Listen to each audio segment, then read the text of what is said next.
Hey everybody, Coach Tom, kids.iplaytennis.com. Monday we talked about how to actually hit a feed, and today we're going to talk about a few things that can kind of go wrong with that feed and how you can correct them.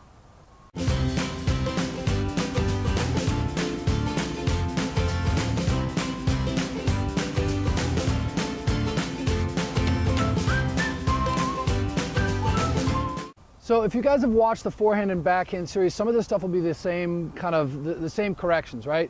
If your kids are hitting the ball, they're hitting a feed and it's going into the net, that's just because their racket strings are open. We need to open the racket strings are closed. We need to open those racket strings a little bit more in order to get that ball to go up, right? We want that ball going up and over the net. Likewise, if your kids are hitting the ball and it's going super, super high, well, strings are too far open. We need to lean them forwards a little bit, close them a little bit, and then make your nice, easy swing.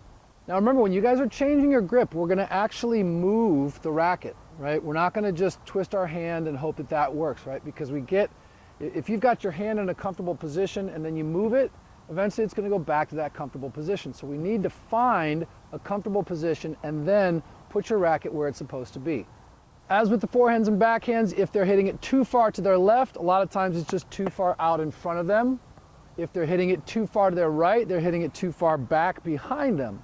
So one of the good ways that you can help correct both of those and get good, solid, consistent direction towards their target is to encourage them to hold the ball out in front. We don't want them holding the ball back here, because what ends up happening is you swing and you're coming from behind you here. So you want to hold the ball out in front. You can say, hey, hold the ball where you want that ball to go. Hold it towards where you want that ball to go. So we hold it out here, drop it, and bump it. And it's as simple as that.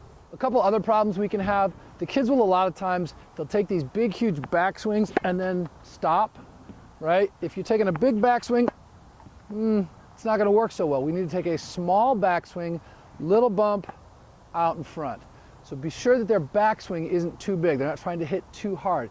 If anything, again, a small backswing and a little easy follow through forwards. Probably the last thing that goes wrong when we're hitting feeds is the kids they'll stand here, they'll get ready to go, and they'll slam the ball down and wonder why they didn't make a good shot, right? This is not going to do us any good. So again, encourage them, just hold the ball out and drop it. Magic.